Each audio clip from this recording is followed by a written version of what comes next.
শিরা পুরো কমপ্লিট, দেখো পুরো হয়ে এসছে।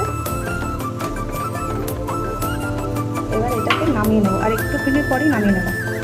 এই যে শিরা, আর এই যে ভাজা হচ্ছে,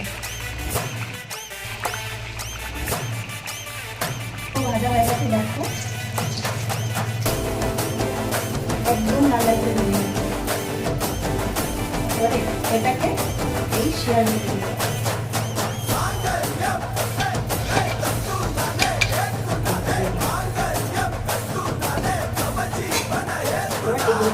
చెల్లెకుట్టి రసత్తి పోవమాట సుడేతి ఒన్నాల నాను నడయ పెంచేదే మాతి వెల్లకట్టి నీ అత్తి పెడల పొన్నయ్య మాతి విట్టు విట్టు పోగాదవో అంద కపాతి